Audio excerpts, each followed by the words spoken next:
لله الحمد لله رب العالمين والعاقبة للمتقين والصلاة والسلام على سيد المرسلين والحمد لله رب العالمين وعلى آله الطيبين وأصحابه الطاهرين أما بعد فأعوذ بالله من الشيطان الرجيم بسم الله الرحمن الرحيم آمنوا بالله ورسوله صدق الله مولانا العلي العظيم وصدق رسوله النبي الأمين المكين الكريم ونحن على ذلك لمن الشاهدين والشاكرين والحمد لله رب العالمين. سب سے پہلے ہمارا امت خضرا میں عام فرمانے والے آقا حضور صلی اللہ علیہ وسلم کی بارگاہ میں درود شریف کا علیان پیش کریں. پڑھے آواز بلند اللهم صل علی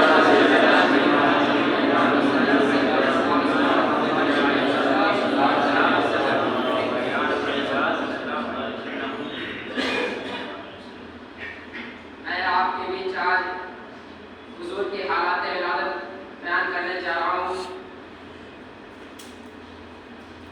آپ اطمینان سے میری گفتگو کو سماعت فرمائیں.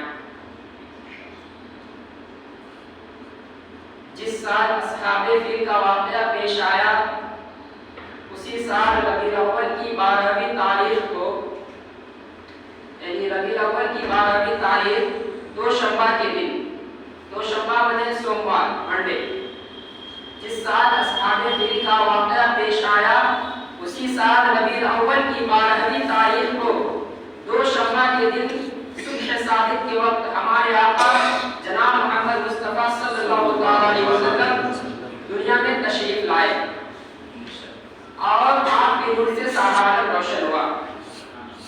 ہمارے رسول اللہ صلی اللہ علیہ وسلم ارشاد فرماتے ہیں اول ما خلق اللہ نوری یعنی اللہ تبارک و تعالی نے سب سے پہلے میرے نور کو پیدا فرمایا اور میرے نور سے ہی سارا عالم روشن ہوا اور اسی نور سے سارے عالم کو وجود بخشا.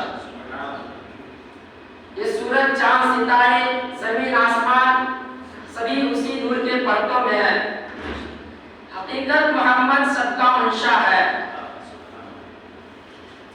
تو آپ کے ولادت کے شب بہت سے عجائب اور فوائد آداب ظہور پذیر ہوئے.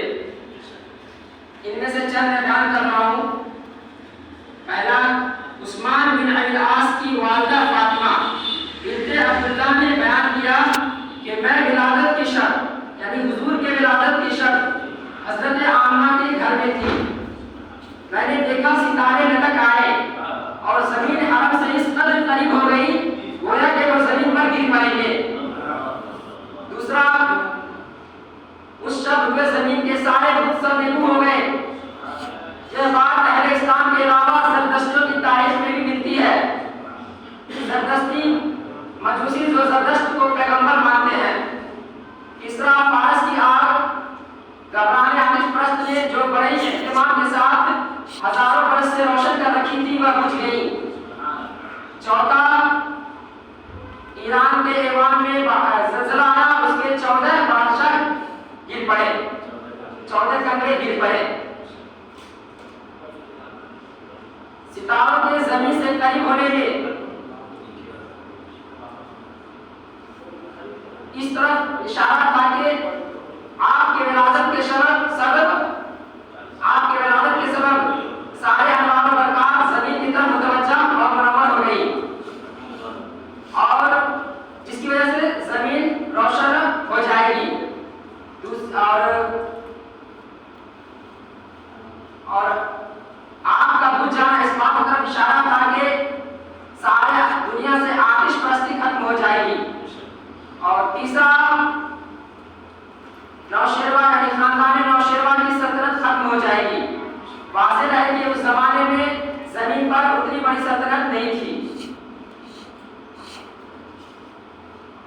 مشاہدہ عذابات یعنی ہمارے آقا شب معراج جنت الدوزخ کی سیر کی اور وہاں پر آپ رسول اللہ صلی اللہ علیہ وسلم بعد